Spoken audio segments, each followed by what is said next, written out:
C'était quoi? C'est de faire 650 km autour de la région, qui semblait impossible parce que tu as analysé pendant des années, tu sais c'est quoi le problème? Personne ne connaît l'acidose lactique, la maladie. Puis on a besoin d'avancer, on a besoin que les gens puissent nous aider. Puis tout ça, là, il n'y arrivera pas. Fait que si on veut que les gens nous aident, il faut les avertir. Puis cet avertissement-là va se faire dans un temps d'arrêt, dans un événement de 650 km en une journée qui donnait partir de Chicoutimi au Parlement d'Ottawa, à vélo, sans arrêt pendant une journée. Les gens disaient, ça ne peut pas se faire, c'est impossible. Parfait. J'avais testé à l'usine auprès des gars, là, j'ai dit, je veux faire ça en une journée. Il m'a dit, c'est impossible. Humainement, ça ne peut pas se faire. Je savais que maintenant, j'avais la clé pour faire le temps d'arrêt dans la population, pour leur dire, mais pourquoi il faut autant de kilomètres en une journée? Parce qu'on a une maladie chez nous qui s'appelle l'acidose lactique, que si vous ne nous aidez pas, on va continuer à perdre tous nos enfants. Là, les gens ont réussi, on a réussi à les sensibiliser. Donc, on appelle ça la prise de conscience, qui a amené par la suite la prise en charge. On a vu les gens commencer à donner des fonds et on a découvert notre gène par la suite.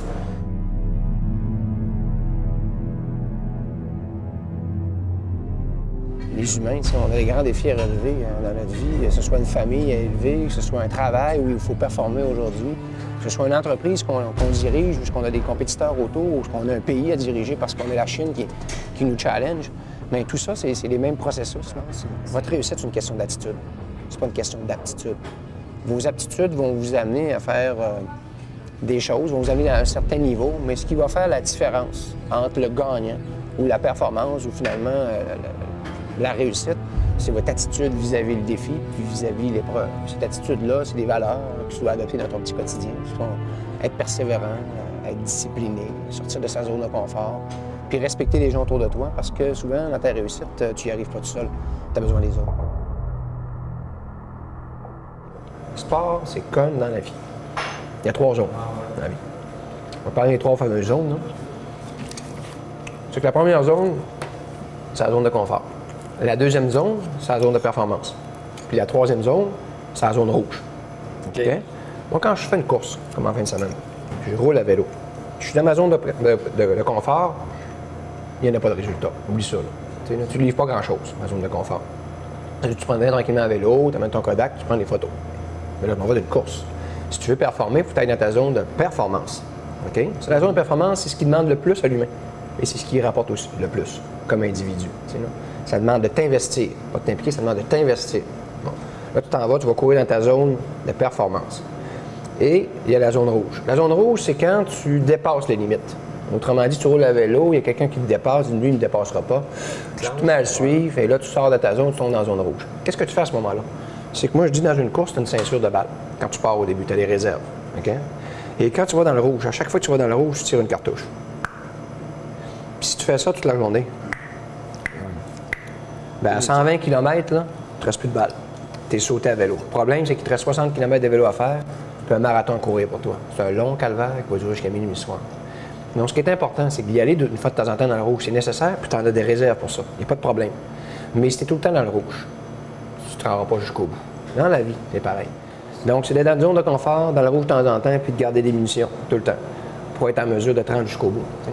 Le sport, c'est comme ça. Dans la vie, c'est la même affaire.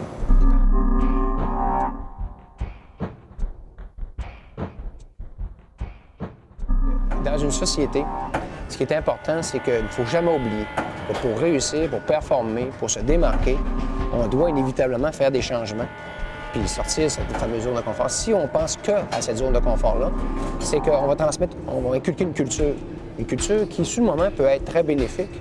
Moi, je pense qu'on vit sur un respirateur artificiel, sur une réserve, qui un jour va finir par exploser. C'est ce qu'on vit aujourd'hui. On se rend compte qu'on ne peut pas continuer dans cette voie-là. Notre système de santé, d'éducation, tout le système que les gens ont instauré avant nous, qui est merveilleux. Là, quand on est confortable, c'est grâce à ces gens-là. On se rend compte qu'il faudra faire des changements drastiques si on ne veut pas s'en aller dans le mur, parce que la réalité globale, la globalisation, la mondialisation a tout changé ça. Là. Puis là, il faut penser autrement, il faut évoluer comme société. Là. On a besoin d'une évolution. Là. Puis moi, je pense que ça va passer par des gens qui vont s'investir, plutôt que de s'impliquer. Oui, OK. Oui. Pour vous, il y a une nuance, c'est une nuance importante. Ouais. L'implication, c'est que tu vas dans un comité, tu prends des décisions, tu donnes des orientations.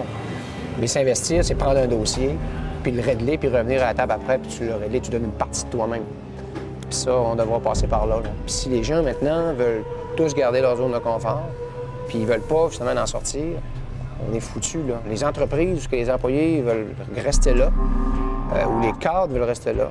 Oublie ça, là. Ils vont se faire dépasser à la vitesse de la lumière. Donc, dans l'entreprise, dans la société, dans notre vie personnelle, c'est pareil. Puis c'est tellement agréable d'avoir fourni un effort puis de regarder les résultats après. Puis même d'en prendre conscience que même si on a échoué, moi, je me dis tout le temps, j'ai appris quelque chose là-dedans.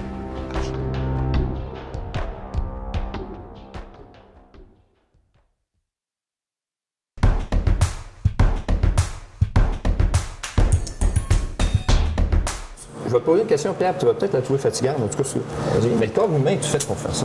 Ben oui. Ben, tu penses que le corps humain est fait pour, mettons, d'ailleurs, 26 km? D'ailleurs, le problème des gens, là, sont installés dans leur zone de confort. Okay? Puis c'est ça qui fait que notre société est moins performante.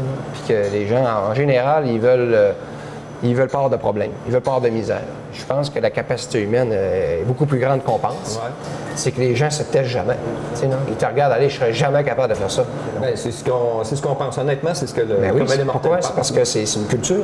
C'est une culture que tu inculques dans ta société, c'est pas bon. C'est pas bon pour l'économie, c'est pas bon pour l'humain, c'est pas bon pour la personne elle-même. Très bien ton idée qu'on est capable, on peut le faire. Tu vois, moi, ça m'apparaissait un affaire d'exception, totalement d'exception, un trip, en guillemets, pour excessif. Quelqu'un qui veut, là, puis tu sais, tu me dis, ça se fait. Puis on met pas de ça. Puis, Non. Je me souviens d'une anecdote. On était nous, on a un petit lac où on avait un petit chalet. Fait qu'on arrive au chalet, puis M. Routier est là avec sa femme. Puis il y a une dame qui est assise au pied du gros pan. On n'arrêtait pas de dire, moi, j'aurais donc aimé ça. J'aurais donc aimé ça. Quand j'étais jeune, j'aurais donc aimé ça nager. J'aurais donc aimé ça nager. Moi, ça a toujours été un rêve de nager. Elle était bien assise, là. Puis là, tu sais, elle faisait un petit peu dans mon point, là. Puis là, moi, c'était comme une abeille qui me virait autour de l'oreille. Puis là, j'écoutais, puis ça m'achalait. À un moment donné, je me tanne, puis je lui dis, ben, pourquoi vous venez pas nager avec nous? Puis là, elle me regarde, elle dit, je peux pas. Hein. Sais-tu quel âge que j'ai? Ben, je dis, non. Quel âge vous avez? Elle dit, j'ai 60 ans. Ah ouais, puis ça? Parce qu'à 60 ans, vous ne pouvez plus rien faire. Mais non, mais j'ai 60 ans, non? Je ne peux pas commencer à nager à 60 ans. Non, c'est ce que vous croyez. Si vous décidez même matin de commencer à nager, c'est possible. Là. C'est parce que tant que vous allez le dire, vous ne le ferez pas. T'sais. Si c'est votre rêve de nager, ça a toujours été votre rêve, mais il n'est pas trop tard. T'sais, pas trop tard. Arrêtez de dire j'aimerais ça, j'aurais aimé ça, j'aurais aimé ça. Pas trop tard, vous n'êtes pas handicapé, rien. Donc, moi, les gens, ils se mettent leurs propres limites. Ils sont convaincus qu'ils ne sont pas capables. Tout le monde est capable de faire un Ironman, sans exception de sa planète. Ah ouais? Puis j'ai des preuves de ça. Ah ouais? Il y a des handicapés là, qui n'ont pas de jambes, qui font l'Ironman. Il y a des handicapés qui n'ont pas de bras, qui font l'Ironman. J'ai des gens qui ont le sida, qui ont fait l'Ironman. Il y a des gens qui font de l'hypercholestérolémie, qui font de l'Ironman. Finalement, il y a des gens, le plus vieux que j'ai vu, il avait 82 ans, il faisait la même chose que moi. À Lake Placid, c'était plein de gens qui avaient 68, 69, 70 ans. Finalement, tu te dis, comment ça se fait? Est-ce que c'est des exceptions? Non, c'est des gens qui sont mindés dans leur tête que, finalement, ils s'entraînent fort, ils sont capables de relever des défis assez intéressants, puis ils lancent un message. Je pense qu'ils lancent un message dans la société.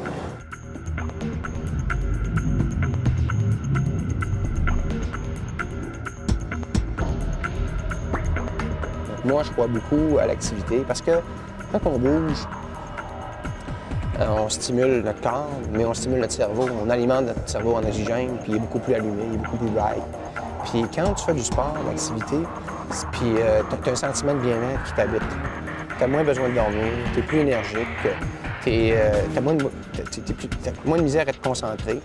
Finalement, tu es un meilleur humain. Juste à bouger un petit peu plus. Là, tu regardes tout le bénéfice que ça peut apporter à l'humain.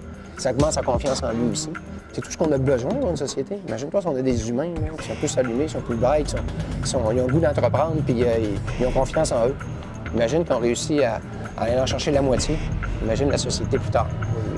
Puis il y a un autre principe que moi, je pense qui est important. Ceux qui vont prendre leur retraite ont un devoir de transmettre leur connaissance à l'autre génération qui arrive derrière. Eux vont faire leur modèle, OK? Mais ce que tu leur as transmis comme connaissance, ça va les éviter de faire des erreurs. Donc, ça va amener l'entreprise un peu plus loin. OK? S'ils ne le font pas, ils vont commettre les mêmes erreurs que ceux qui ont pris leur retraite. Et l'entreprise, eux, à leur retraite, va être au même niveau. Elle n'évoluera pas. Il faut arrêter d'être confortable. Moi, je déteste la zone de confort. Je déteste les gens qui veulent y aller dedans. Puis les personnes qu'on met à la retraite trop tôt, les personnes qui partent à la retraite trop tôt, investissez-vous dans le bénévolat. Il y a plein d'organisations qui ont besoin présentement. Il y a des anciens contremaîtres, des anciens dirigeants. Impliquez-vous dans les organisations, vous allez voir, il y a des gens dirigés.